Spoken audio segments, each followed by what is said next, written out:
My name is Beth Carver. I am a breast cancer survivor.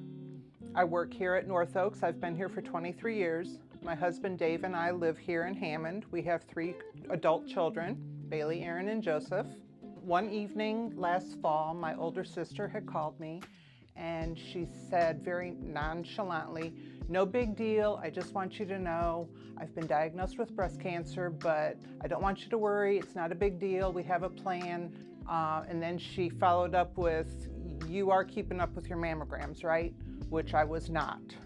I went for my mammogram on a Friday and I just fully expected it to be just routine, check the box, I'm done, yay me, I'm being all compliant. And then they called me back on Monday and asked me to come back and have another one. And then they followed that up with an ultrasound. And that's when things started like sinking in that maybe I didn't just check the box. When I was waiting for the results, I went to my dear friend Sarah's office because I just really felt like I was lost. I was kind of in over my head. And I sat there and I just couldn't talk. It was just paralyzing for me because I was drowning there. And Sarah said, "You're scaring me, you have to say something." And the only 2 words that could come out of my mouth were breast biopsy. That's all I could say. And immediately Sarah jumped into action. And it was just a huge weight off of my shoulders because somebody was helping me. Somebody was telling me, okay, here's what we do next. The day that I got diagnosed, I was at work and my provider had called me and he confirmed their suspicions. And I sent a text out to my 3 good friends here at North Oaks. And the response was, "We're on our way." They came, they picked me up, we all got in the car and we just drove. We talked it through, we cried, we laughed about it, we just kind of let it sink in. And then we kind of took a breath, turned the car around, and we started driving back to the hospital, and that's when we started making our lists. We started making our plans. What are our questions? Who do we need to see?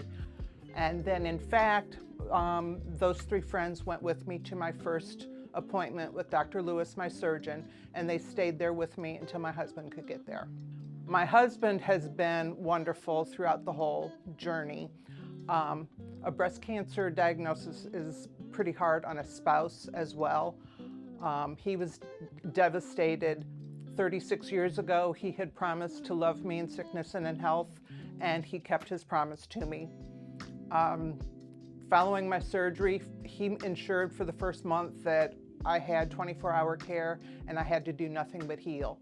So I'm just eternally grateful to him. If I can share one thing, I have a son who is a Marine, and at the time he was stationed in Cherry Point, North Carolina. And I called him and told him my diagnosis, and of course he was very upset. Well, then for my surgery, he called me that morning and talked to me, and he said, "I'm just really sorry I'm not there, Mom."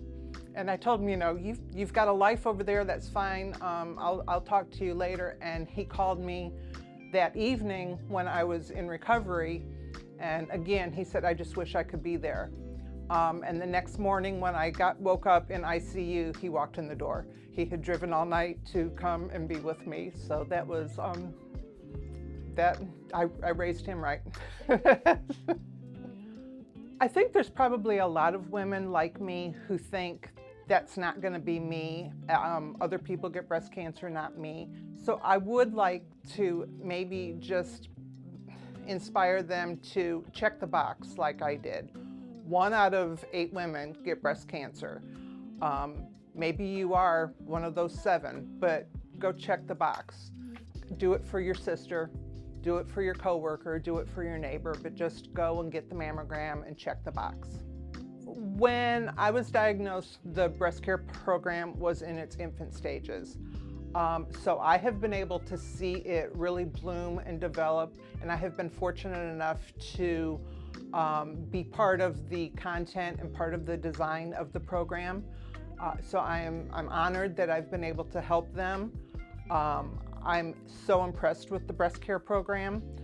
There's a lot of people on the team who are very passionate about it, and I think that all of the area women are going to benefit from that passion. So I do have a bracelet here. I purchased one for myself, and I purchased one for my group of friends who have been with me every step of the way. And inside of it, it says, "Because of you, I laugh a little louder, I cry a little less, and I smile a lot more. Thank you for being part of my Badass Girl gang." And I have given this to my friends who started off with me, and they're still with me.